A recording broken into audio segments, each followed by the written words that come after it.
right, we want to welcome you back to our mental health talk that we've been doing. And we've just wanted to have this time to resource you and others just to be able to have a different perspective or challenge some of our strong held beliefs with regards to mental health and even open up dialogue. So the whole point is to just really have safe spaces to create healthy dialogues where we don't want people to suffer in silence.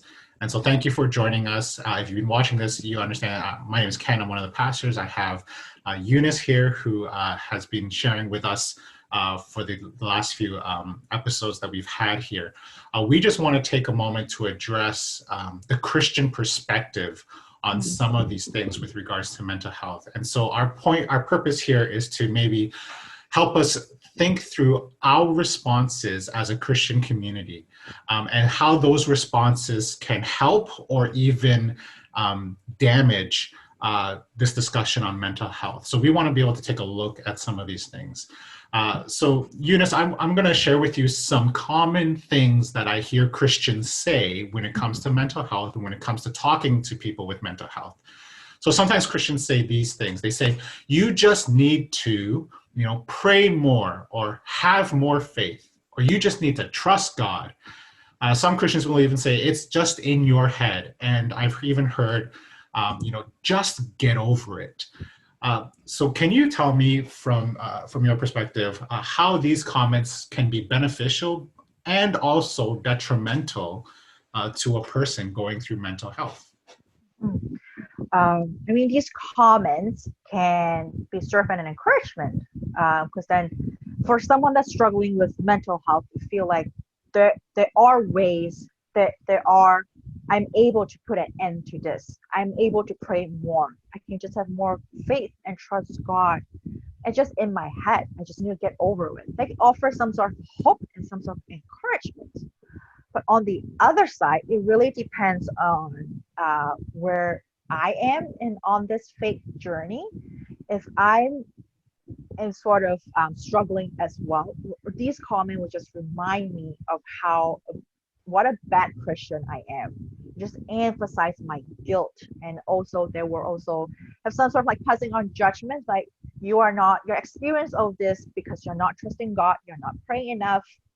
You need to have more faith. You don't have enough faith. You just allow it to play in your head. That is why you're not able to recover.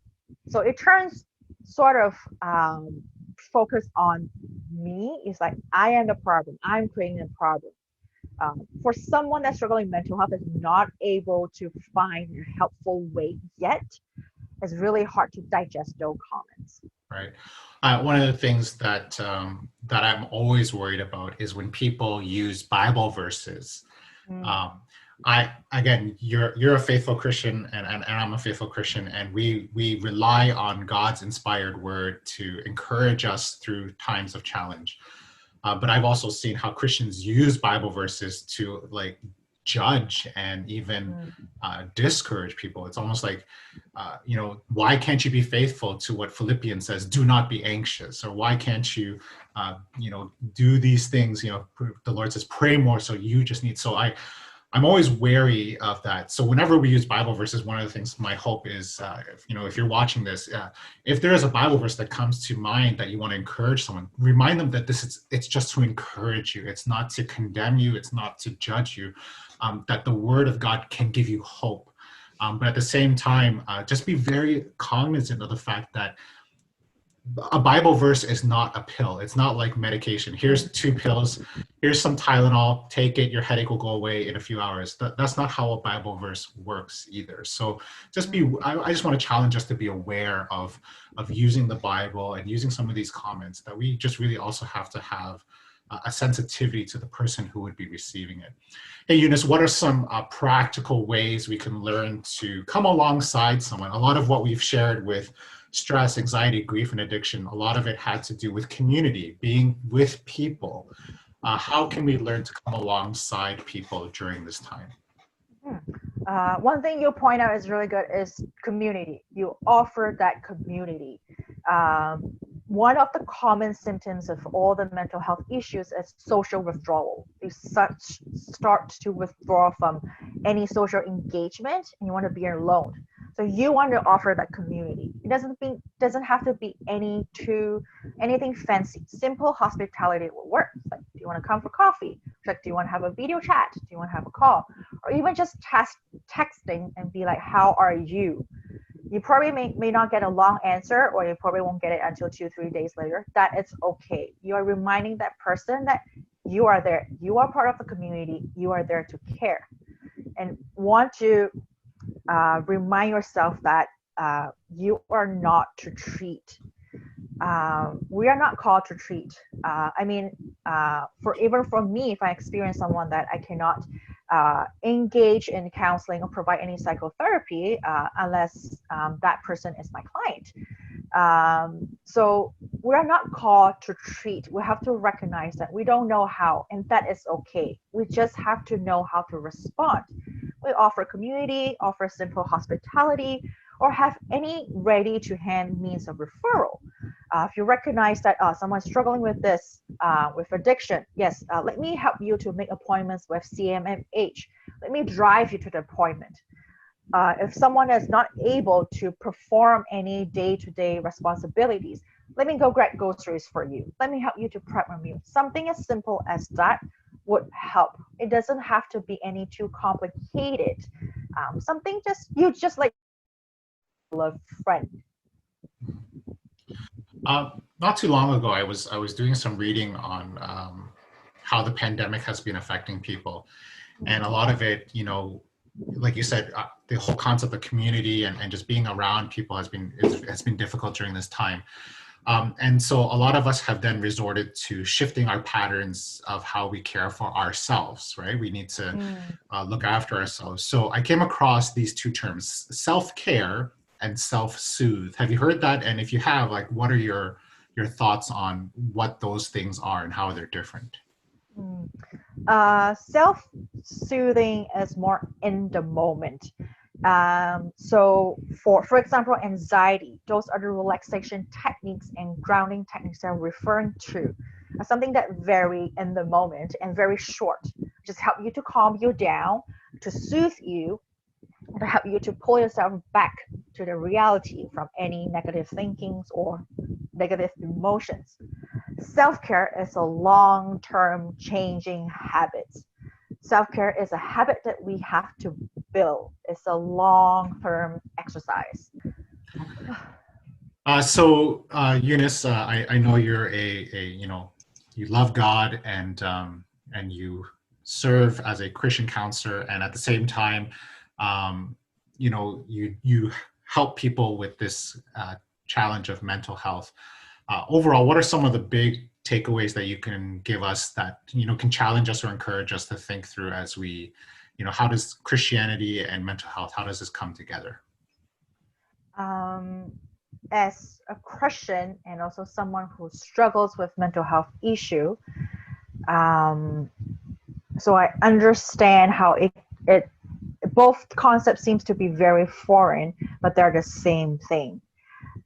There's hope in God, and to remember that our relationship with Him is not based on our grip on Him, it's His grip on us. He is there. Even in the darkest moment in your life, He is there. And for someone that is struggling, still struggling in the faith journey, that is okay. Just remember that God is able to take that and He will come to where you are to meet you there. Just as how Jesus left His throne and came to the earth, He meets us at where we are, and He picks us up from there. And don't think of like when I ask for help, it's me not having faith, it's me not trusting God. You never know. Asking for help, reach out your hand. You never know who will grab your hand, because God will provide. He will send someone to help you, to journey with you. Great. As a pastor, one of the things, I have had people come through my doors for counseling and for help. And I want to echo that too. I always say, the worst thing we can believe is this lie that something is wrong with you because you have mental health. That is a complete lie. It's not something wrong with you. It's not that you're a sinner. It's not that you're being judged by God. No, it's none of that. This is just part of our broken humanity. And God said he loves us the way we are, but he also loves us too much to leave us the way we are. And he is there. And my encouragement challenge has always been to create safe dialogue and space for people to be able to be vulnerable, to listen without judgment, to listen with a supportive ear. At the end of the day, Eunice, I don't know how you think about this, but at the end of the day, I'm always upset more with my own sin than other people's sin first. Like my sin is worse, I think, than other people's. And so I think that's one of the ways we can help with this crazy image that people have that Christians are so judgy, is that we would just allow people to be vulnerable. And you know what? And you kind of shared this too. We are also people who need to demonstrate a certain level of vulnerability as well. When people know that we struggle, it creates a safe space to acknowledge that, yeah, we do struggle, and you can come to me with your struggle, and I can come to you with my struggle. And this is how we start to create this dialogue, safe space, and community where we can journey together as we both, try to figure out our faith journey, and as we figure out our mental health journey as well. Eunice, are there any particular resources you want to give us as we start closing our time here today? Yep. So there's some helplines for the PU region. There's this PU crisis support. The number is 905-278-9036, or the Kids Help phone is 1-800-668-6868. You can also look at, as Pastor Grant has mentioned, the Center for Addiction and Mental Health, or the Canadian Mental Health Association. They have different branches across the GTA. If you recognize that you do need some sort of psychotherapy help, you can look on Psychology Today or CRPO, so College of Registered Psychotherapists Ontario. You are able to find therapists that may suit your needs. Or you can go to the your local emergency center that will provide you support in some more urgent crisis moment. Right, and even on our end here at the church, at the MCBC, we have a mental health support group that we currently meet, that meets, and it's a safe space for conversation and for prayer. We are also, we are inviting you, if you want to reach out to us and want to be a part of that group, please send me a message. My email will show up here on the screen. And as you do so, please know that what you would share with me would be in confidence, and I can direct you to that group if this is something that you are interested in or you want some support in.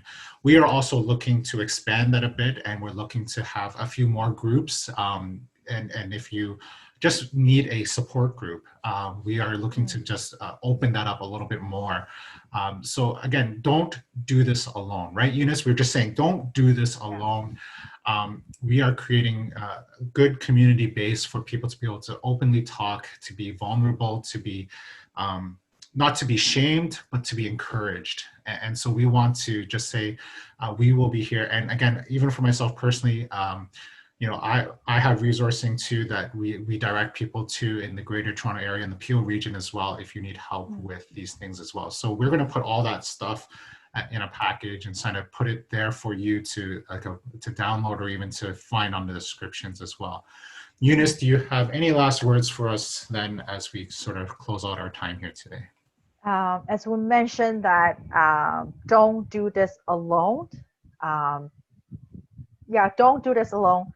Please reach out for help. Talk about this. And one thing I want to emphasize: you are not alone. I myself is a mental health professional, and I look presentable today, but there are many issues inside myself that I need to work with too. We're all struggling. So you are not alone. Don't feel ashamed.